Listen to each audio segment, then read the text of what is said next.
Pelo sinal da Santa Cruz, livrai-nos, ó Deus, nosso Senhor, dos nossos inimigos espirituais e carnais. Em nome do Pai, do Filho e do Espírito Santo. Amém.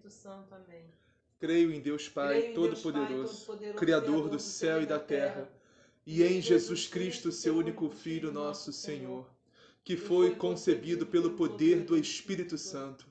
Nasceu da Virgem Maria, padeceu sob Pôncio Pilatos, foi crucificado, morto e sepultado, desceu à mansão dos mortos, ressuscitou o terceiro dia, subiu aos céus, está assentado à direita de Deus Pai Todo-Poderoso, donde há de vir a julgar os vivos e os mortos. Creio no Espírito Santo, na Santa Igreja Católica, na comunhão dos santos, na remissão dos pecados, na ressurreição da carne, na vida eterna. Amém. Vinde, Espírito Santo, enchei os corações dos vossos fiéis e acendei neles o fogo do vosso amor. Enviai, Senhor, o vosso Santo Espírito, e tudo será criado, e renovareis a face da terra. Oremos. Ó Deus, que instruíste os corações dos vossos fiéis com a luz do Espírito Santo, fazei que apreciemos retamente todas as coisas, segundo o mesmo Espírito, e gozemos sempre de suas divinas consolações, por Cristo nosso Senhor. Amém. Liturgia da Palavra, 25 de julho de 2020, sábado, 16ª semana do Tempo Comum. Hoje estamos comemorando a festa de São Tiago Maior, um dos apóstolos, apóstolo de Jesus Cristo. Primeira leitura. Leitura da segunda carta de São Paulo aos Coríntios. Irmãos, trazemos esse tesouro em vasos de barro, para que todos reconheçam que este poder extraordinário vem de Deus e não de nós. Somos afligidos de todos os lados, mas não vencidos pela angústia, postos entre os maiores apuros, mas sem perder a esperança, perseguidos, mas não desamparados, derrubados, mas não aniquilados, por toda parte e sempre levamos em nós mesmos os sofrimentos mortais de Jesus, para que também a vida de Jesus seja manifestada em nossos corpos. De fato, nós, os vivos, somos continuamente entregues à morte por causa de Jesus, para que também a vida de Jesus seja manifestada em nossa natureza mortal. Assim, a morte age em nós, enquanto a vida age em vós. Mas, sustentados pelo mesmo espírito de fé, conforme o que está escrito, eu creio, e por isso falei. Nós também cremos, e por isso falamos, certos de que aquele que ressuscitou, o Senhor Jesus, nos ressuscitará também com Jesus, e nos colocará ao seu lado, juntamente convosco. E tudo isso é por causa de vós, para que a abundância da graça em um número maior de pessoas faça crescer a ação de graças para a glória de Deus. Palavra do Senhor. Graças a Deus. Salmo responsorial. Os que lançam a semente entre lágrimas ceifarão com alegria. Os que lançam a semente entre lágrimas ceifarão com alegria. Quando o Senhor reconduziu nossos cativos, parecíamos sonhar. Encheu-se de sorriso nossa boca, nossos lábios de canções. Os que lançam a semente entre lágrimas ceifarão com alegria.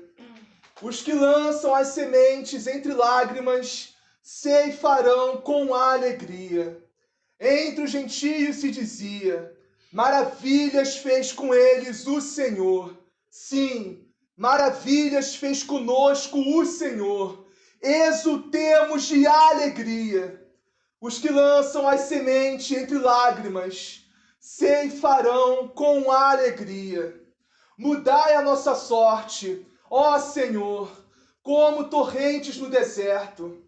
Os que lançam as sementes entre lágrimas ceifarão com alegria. Os que lançam as sementes entre lágrimas ceifarão com alegria. Chorando de tristeza sairão, espalhando suas sementes, cantando de alegria voltarão, carregando os seus feixes. Os que lançam as sementes entre lágrimas ceifarão com alegria. Os que lançam as sementes entre lágrimas ceifarão com alegria. Evangelho. O Senhor esteja convosco. Ele está no meio de nós. Proclamação do Evangelho de Jesus Cristo segundo Mateus. Glória a vós, Senhor. Naquele tempo, a mãe dos filhos de Zebedeu, com seus filhos, dirigiu-se a Jesus e prostrou-se para fazer-lhe um pedido. Ele perguntou: que queres? Ela respondeu: ordena que estes meus 2 filhos se sentem no teu reino, um à tua direita e outro à tua esquerda.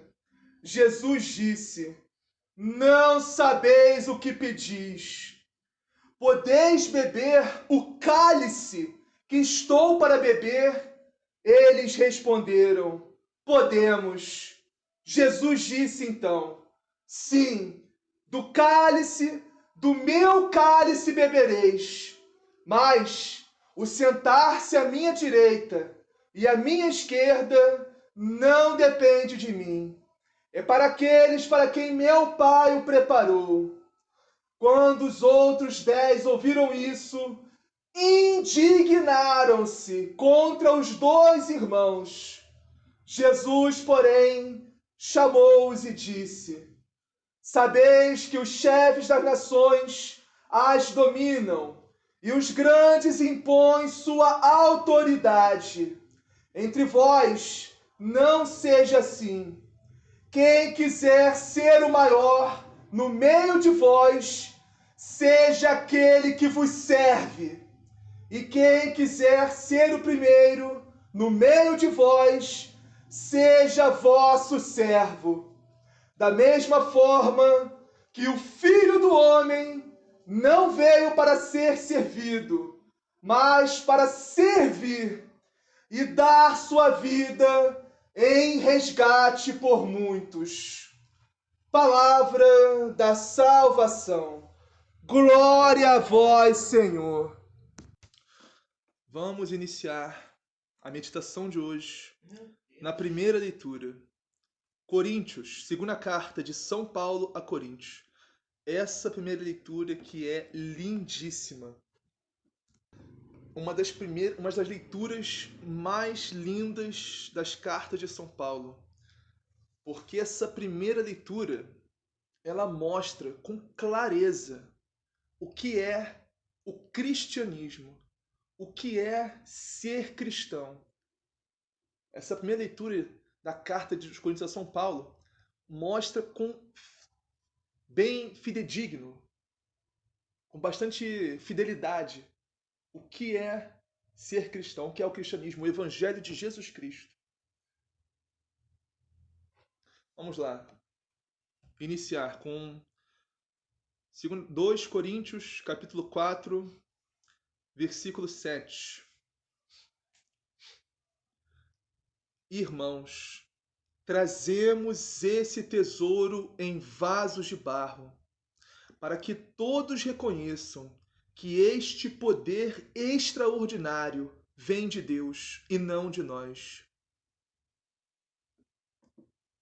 Ou seja, essa passagem, esse versículo, fala da nossa miséria, fala das nossas fraquezas, fala de como nós somos miseráveis, mas mesmo assim a graça de Deus age em nós. Se nós dermos abertura para Deus, para o Espírito Santo de Deus trabalhar e agir em nós, inclusive realizar prodígios através de nós. Prodígios. Os mesmos prodígios que realizou em Jesus Cristo, o Espírito Santo. Todas as obras, todos os prodígios de Jesus Cristo eram realizados pelo poder do Espírito Santo. O mesmo Espírito Santo que habitou em Jesus Cristo também habita em nós e habitou nos apóstolos, nos discípulos que realizaram muitos prodígios também. Milagres, curas, conversões. Isso tudo é ação de Deus. O que são os vasos de barro? Trazemos esse tesouro em vasos de barro, para que todos reconheçam que esse poder extraordinário vem de Deus e não de nós. O que são os vasos de barro? As pessoas fracas. Não.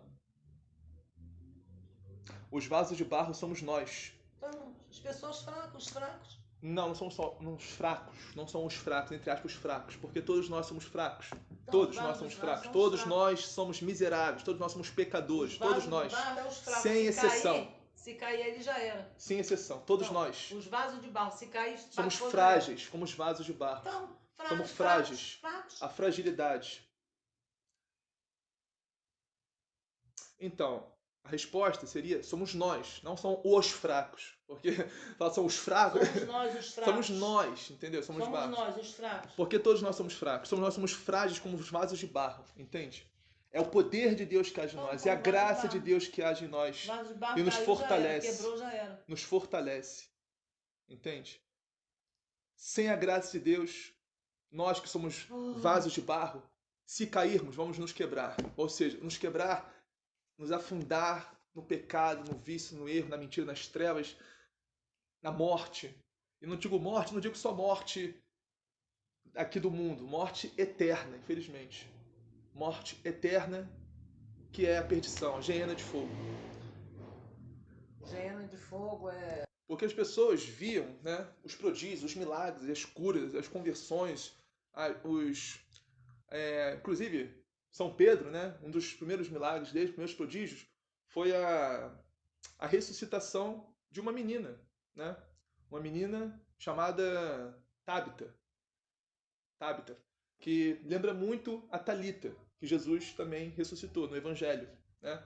Mas esse trazer de volta à vida essa menina foi em Atos dos Apóstolos, que relata isso em São Pedro. Então, os mesmos prodígios que Jesus realizou, os apóstolos também realizaram, entendeu? O próprio Jesus disse: quem acreditar em mim, quem tiver fé, fará os prodígios que eu faço e fará ainda maiores. O próprio Jesus disse isso no Evangelho, entendeu? Então, as pessoas perguntavam como que esses homens, sendo tão frágeis, tão humanos, tão pecadores, tão, sabe, conseguem fazer esses prodígios? Porque aquilo não vem deles, aquilo vem de Deus, vem do Espírito Santo de Deus, entende? É isso que fala essa passagem. O Espírito Santo de Deus que age neles. Eles são instrumentos de Deus, instrumentos do Espírito Santo, da graça de Deus. Agora, vamos à parte que eu estava falando antes de iniciarmos essa meditação. 2 Coríntios, capítulo 4, versículo 8 a 10, que fala do que é ser cristão, o que é o cristianismo, raiz mesmo, sabe? O que é ser cristão, o que é seguir Jesus Cristo, o que é ser seguidor de Jesus Cristo. Real mesmo, sem ilusões, sem mentira, nada. Vamos lá. Segunda carta de São Paulo a Coríntios, capítulo 4, versículo 8 a 10. Somos afligidos de todos os lados, mas não vencidos pela angústia. Postos entre os maiores apuros, mas sem perder a esperança. Perseguidos, mas não desamparados. Derrubados, mas não aniquilados. Por toda parte e sempre levamos em nós mesmos os sofrimentos mortais de Jesus, para que também a vida de Jesus seja manifestada em nossos corpos. Isso é ser cristão. Isso é ser cristão. Ser cristão não é você enriquecer, ganhar muito dinheiro, comprar uma casa nova, um carro novo, ganhar muito status, muito poder, muita riqueza, dar tudo certo na sua vida, você ter muito sucesso no seu trabalho, ganhar muitas vanglórias, muitos aplausos do mundo. Ser cristão não é isso. Isso não é o Evangelho de Jesus Cristo. Isso não é. Teologia da prosperidade vai contra o Evangelho de Jesus Cristo. Teoria que ser cristão vai dar tudo certo, Deus vai resolver todos os seus problemas, você não vai ter mais dificuldade, não vai ter mais sofrimento, não vai ter mais dor, mais angústia, não vai ter perseguição, não vai ter nada disso. Vai dar tudo certo, você vai viver feliz para sempre aqui nesse mundo. Isso não é cristianismo. Isso não é cristianismo. Isso é um falso cristianismo que pregam que eu não sei onde as pessoas acham isso, onde que tiram que ser cristão é dar tudo certo na sua vida, não ter problema, não ter angústia, não ter dor, não ter sofrimento, não ter cruz. Eu não vejo onde que as pessoas encontram cristianismo sem cruz. Porque não existe. Não existe cristianismo sem cruz. Não existe cristianismo sem dor, sem sofrimento, sem angústia, sem perseguição, como diz aqui nessa carta. Mas a nossa recompensa não está nesse mundo. A nossa glória não está nesse mundo. A nossa felicidade não está nesse mundo. Nossa felicidade está no céu. Está na eternidade junto a Deus. Na glória do gozo do paraíso. Lá está nossa felicidade eterna. Nossa glória. Não nesse mundo, não nas coisas do mundo. Nas coisas celestes, nas coisas do alto.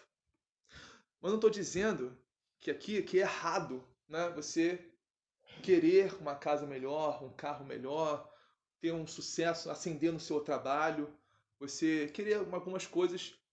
Sim, não é errado você querer isso. Não é errado você querer ser. Mas agora, você ser cristão, você para ganhar essas coisas, achar que Deus vai, como se fosse uma recompensa, uma troca, né? Como se estivesse mercenando com Deus, né? De forma mercenária, você, não, eu vou virar cristão, vou seguir os mandamentos, vou seguir Deus, a igreja, tudo, mas também eu quero um carrão, eu quero uma casa, eu quero um trabalho grande que ganhe muito dinheiro, porque senão eu vou largar tudo. Entende? Isso é errado, isso é muito errado, cara. A pessoa achar que vai entrar, né, na igreja, vai entrar na fé, vai seguir, vai dar tudo certo na sua vida. Você não vai. O problema não é você querer essas coisas. O problema é você colocar toda a sua fé, toda a sua esperança nessas coisas, ou seja, aqui no mundo, nas coisas do mundo, que são passageiras, que acabam, que têm validade, prazo de validade. A sua esperança, a sua felicidade, a sua esperança tem que estar em Jesus Cristo, tem que estar na glória que você só vai conseguir por meio da cruz, porque não existe glória sem cruz. A cruz da dor, do sofrimento, da perseguição, como fala aqui essa carta, entende? Que é necessário. É condição que Deus colocou. Não tem como você querer o céu sem passar pela cruz. O Filho do Homem, o próprio Jesus Cristo, Filho de Deus, passou pela cruz, pelo sofrimento, pela dor, pela angústia, pela perseguição, pela humilhação. Quem somos nós para achar que não queremos cruz? Não. Ninguém quer cruz. Ninguém quer sofrimento, ninguém quer dor, ninguém quer. Mas é necessário. Outra coisa. Querer é uma coisa, né? Querer não. É gostar. Eu falei errado. Você não tem. Ninguém gosta né? Você tem que querer a cruz. Você tem que querer a cruz, mas não tem que procurar, tem que pedir o sofrimento, pedir a dor, pedir... Não, a cruz vai vir, é inevitável. Você não precisa fazer nada. Você não precisa correr atrás da sua cruz. A cruz vai vir. Independentemente, né? Se você estiver seguindo Jesus Cristo, o verdadeiro evangelho, a verdadeira palavra, a verdadeira igreja, a cruz vai vir. É verdade. Independentemente. É verdade. Então, a cruz é necessária para entrar no céu. Ninguém entra no céu sem cruz. Não existe isso. Esse que achar que vai levar uma vida boa aqui, uma vida fácil, uma vida só de felicidade, só de alegria, só de gozo aqui e entrar no céu. E viver eternamente com Deus, na glória. Não existe isso, cara. Não existe. Cristianismo sem cruz não existe. Simplesmente não existe. Não é cristianismo. Não é cristão. E tem que passar pela porta estreita, né? Também. É. A porta estreita nada menos é do que a cruz. A porta estreita é a cruz. Analisar essa primeira leitura. 2 Coríntios 14, 15. 2 Coríntios capítulo 4, versículo 14 e 15. Certo de que aquele que ressuscitou o Senhor Jesus nos ressuscitará também com Jesus e nos colocará ao seu lado, juntamente convosco. E tudo isso é por causa de vós, para que a abundância da graça em um número maior de pessoas faça crescer a ação de graças para a glória de Deus. Nossa, que lindo. Então, nossa esperança está na ressurreição, nossa esperança está na glória eterna com Deus, estar junto a Deus, do lado de Deus, de Jesus Cristo. Nossa esperança não está nesse mundo, não está nas coisas desse mundo, nas coisas materiais, nada. Não está na carne, nossa está no Espírito. E na ressurreição final da carne também, mas nas coisas do Espírito, nas coisas do alto, nas coisas do céu, na glória eterna junto a Deus, não aqui no mundo, nas coisas do mundo, não. Por isso não importa o que fizerem conosco, como Paulo relata aqui, não importa se nos perseguirem, se nos maltratarem, nos humilharem, nos açoitarem, sei lá, não importa o que fizerem conosco, não importa, nos martirizarem, nos matarem, não importa, cara, não importa, porque nossa esperança não está aqui. Nossa esperança está no céu, na glória eterna, junto a Deus. Entende? E tudo isso, não fazemos para nós mesmos. Não fazemos para receber elogios, receber vanglória, receber... Não. Fazemos isso para a glória de Deus. Para que Deus seja glorificado. Para que Jesus Cristo seja glorificado. Tudo que fazemos para a glória de Deus. A abundância da graça no número maior de pessoas faça crescer a ação de graças. O que é ação de graça? A ação de graça é a ação de dar graças a Deus. A ação de glorificar a Deus, de adorar a Deus, de amar a Deus. De dizer obrigado, Senhor. Entende? Obrigado pela minha salvação. Obrigado por ter morrido na cruz por mim. Obrigado por ter aberto as portas do céu. Obrigado porque essa vida aqui não vale mais nada para mim. Esse mundo aqui, nada mais me apraz nesse mundo. Nada mais me alimenta. Nada mais nesse mundo me enche os olhos. Nada. Só as coisas do alto, só as coisas do céu, só as coisas celestes, só o reino de Deus. Só o reino dos céus que eu quero. Só o Senhor que eu quero. Meu Deus, meu Senhor Jesus Cristo. Entende? Dá glória a Deus, dá graças a Deus por isso. Por estar livre desse mundo. Livre entre aspas, né? Porque só seremos realmente livres quando morrermos. Porque enquanto estamos na carne, estamos presos à vontade da carne, aos desejos carnais, às vontades, mais paixões, os pecados, os vícios, a má inclinação que insiste em nos levar para o mal. Entende? Só seremos libertos, realmente libertos, quando fizermos a passagem, a Páscoa, né? Mas o Espírito Santo vem em nosso auxílio, vem em nosso socorro. O Espírito Santo combate por nós. Se deixarmos a graça de Deus agir. O Espírito Santo nos auxilia nesse combate. Entende? A graça de Deus, por isso temos que nos esvaziar de nós mesmos, cada vez mais, nos encher cada vez mais de Deus e das coisas de Deus. Para termos força. Porque a força vem de Deus, não de nós. Vamos ao Santo Evangelho agora. Mateus, capítulo 20, versículos 20 a 28. Naquele tempo, a mãe dos filhos de Zebedeu aproximou-se de Jesus com seus filhos e ajoelhou-se com a intenção de fazer um pedido. Jesus perguntou: "O que tu queres?" Ela respondeu: Manda que estes meus 2 filhos se sentem no teu reino, um à tua direita, outro à tua esquerda. Jesus então respondeu-lhes: Não sabeis o que estás pedindo. Jesus respondeu-lhes: Não sabeis o que estás pedindo. E muitas vezes nós mesmos não sabemos o que pedir.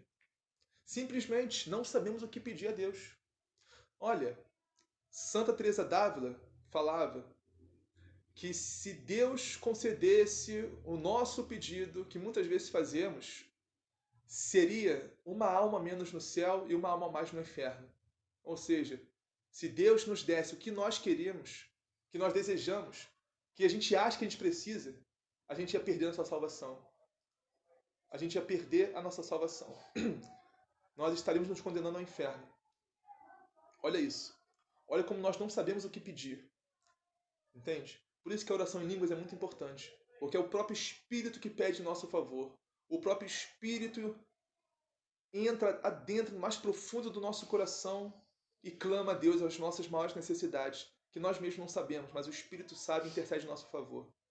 Mas a questão é, nós temos que ter muito cuidado com o que a gente pede a Deus.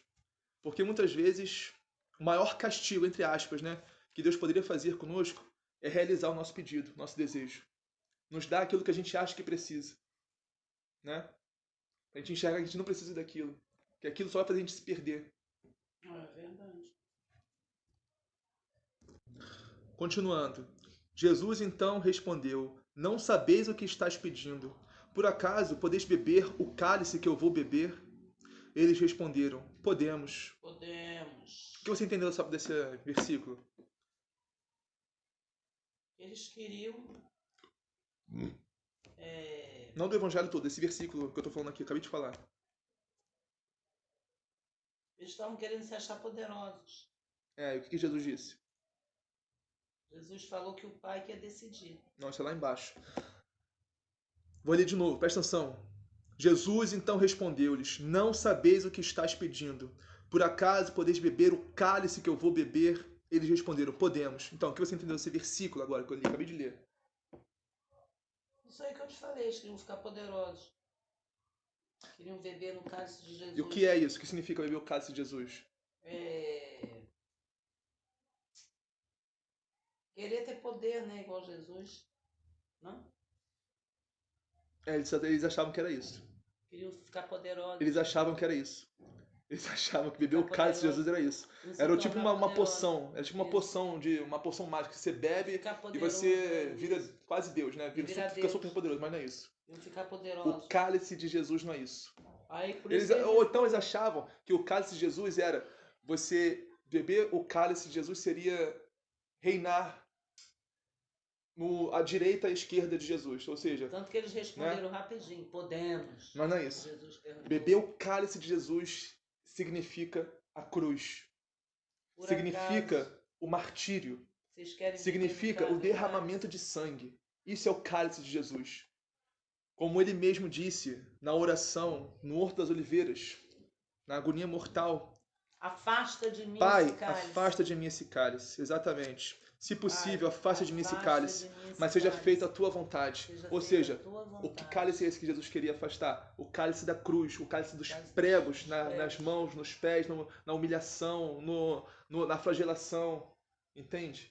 O cálice da dor, do sofrimento, da angústia. Mas seja feita a tua vontade. Como eu já disse, ninguém gosta, né, de sofrimento, ninguém gosta de dor, ninguém gosta de cruz. Mas a cruz é necessária. Você não pode fugir da sua cruz. Não sai da cruz, não. Você não pode fugir da sua cruz. A gente não pode pular várias coisas aqui. Você não pode, porque a cruz é necessária. Sem cruz não há céu, sem cruz não há glória. Entende? O próprio nosso Senhor Jesus, não queria passar por esse sofrimento todo, por essa dor toda, por essa angústia toda. Entende? Não queria. Ninguém quer cruz, ninguém quer sofrimento, ninguém quer dor. Mas é necessário. Jesus entendeu que aquilo era necessário para a nossa salvação. Entende? Jesus não morreu para ele ir para o céu. Ele não se entregou na cruz para ele ir para o céu. Não. Ele não precisava. Ele não precisava. Ele fez isso por nós, por amor a nós, por amor ao Pai. Entende? Por nós. Para a nossa salvação. Jesus já estava na glória eternamente com Deus. Já estava na glória. Ele desceu dos céus até nós para morrer por nós. Entende? Agora nós precisamos passar pela cruz. Nós necessitamos passar pela cruz para entrar no céu. Não existe céu sem cruz, não existe.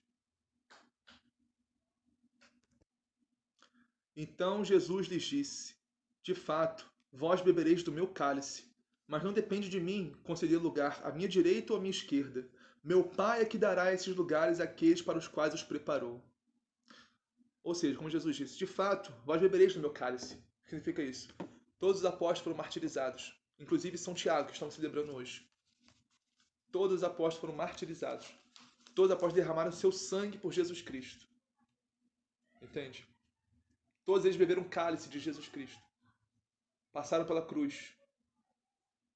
São Tiago foi decapitado em Roma. Por sinal, ele foi o primeiro apóstolo a ser martirizado. Ele foi o primeiro apóstolo a derramar o seu sangue por Jesus Cristo. Ele queria tomar o cálice, né? Isso. E foi com a mãe, com o João lá, o irmão dele, a pedir lugar direita e esquerda de Jesus no reino. Então, teria que botar todos os apóstolos, né, para sentar lá com Jesus, à esquerda e à direita. Por que é botar dois só? Dois? Pois é. Os outros apóstolos não gostavam muito disso, não. Dois exclusivos, dois. Eles não gostavam muito dessa ideia, não. Não curtiram muito, não. Realmente era para irritar mesmo. Então, vamos lá. No versículo 24 do capítulo 20 de São Mateus, quando os outros 10 discípulos ouviram isso, ficaram irritados com os 2 irmãos. Jesus, porém, chamou-os e disse: vós sabeis que os chefes das nações que têm poder sobre elas e os grandes as oprimem. Entre vós não deverá ser assim. Quem quiser tornar-se grande, torne-se vosso servidor. Quem quiser ser o primeiro, seja vosso servo. Pois o Filho do Homem não veio para ser servido, mas para servir e dar sua vida em resgate em favor de muitos. Entendeu?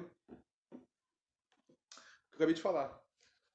O reino de Deus, o reino dos céus, tem uma visão completamente oposta do mundo sobre o que é ser importante. O que é servir. No mundo, servir é uma coisa negativa. No mundo, servir é uma coisa até depreciativa. É uma coisa até humilhante para algumas pessoas. Servir no mundo é algo que as pessoas fogem de servir. As pessoas querem ser servidas. Ninguém quer ser empregado, todo mundo quer ser patrão. Né? Essa é a linguagem. Mas no reino dos céus é totalmente o oposto. Quem quiser ser grande tem que ser o servo. Quem quiser ser o primeiro tem que ser o servidor. Por que isso? Você entende essa visão de servo, de importância, de grandeza, de... Não entendo muito bem. No final do Evangelho nos fala: por que para ser grande tem que ser servidor? Por que tem que ser servir? Por quê? Servir a igreja, servir os irmãos, servir sua família. O que é o servimento? O que é você servir? Servir é você seguir o Evangelho de Jesus Cristo. Servir é você seguir os mandamentos, seguir a igreja, a doutrina. Servir é você fazer, é você ser um outro Cristo aqui na Terra. Você fazer a vontade de Deus. Fazer a vontade de Deus. Fazer a vontade do Senhor. Servir os irmãos, servir a igreja. Servir a Deus, né? Sim, a Deus. Por que nós temos que servir? Porque o próprio Filho do Homem não veio para ser servido, mas para servir e dar sua vida em favor e resgate de muitos. O ministério de Jesus começou aos 30 anos e terminou aos 33. 3 anos só de servimento. 3 anos só servindo a todos, todo mundo, todo povo. Do menor ao maior. Deus não faz exceção de pessoas. Jesus Cristo não fez exceção de pessoas. Serviu do mais humilde, do mendigo lá, até o general, o alto general do exército romano. É o leproso. Entende? Serviu a todos, sem distinção.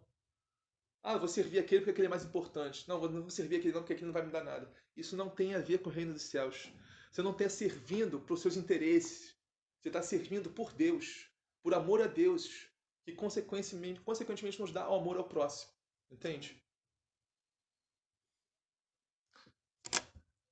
Jesus Cristo, o Filho de Deus, não veio para ser servido, mas veio para servir. E dar sua vida, inclusive, em resgate de muitos. E quem somos nós para achar que nós não podemos servir? Se o próprio Filho de Deus veio para servir, quem somos nós? Para achar que temos que ser patrão, temos que mandar.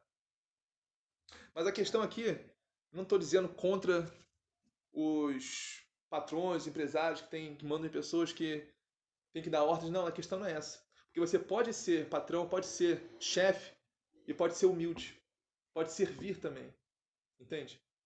A questão não é algo contra o capitalismo, não tem nada a ver isso. Não tem nada a ver com isso. A questão é a questão de atitude. Servimento não tem a ver com cargos, tem a ver com atitude. Tem a ver com a palavra de Deus, com seguir o evangelho de Jesus Cristo. Entende? Não tem a ver com cargos mundanos, funcionários e patrão, não tem a ver com isso. Eu só usei como exemplo isso, né? E outra coisa, o servimento do reino dos céus é totalmente oposto ao do mundo, porque no servimento do mundo, na maioria das vezes, quase sempre tem segundas intenções, interesses. Você está servindo para ganhar algo. Está servindo... Já está servindo para pensar lá na frente que vai ganhar. Isso, exatamente. Então não sei disso? No reino dos céus não é isso. Você não serve para ganhar algo. Você serve por amor, simplesmente por amor, não por intenção de ganhar algo, de ser reconhecido, de ganhar vanglória, aplauso, sei lá o que for, né? Porque a maior recompensa que você vai ter não está aqui na terra, não está nesse mundo, está no reino dos céus, eternamente na glória com Deus.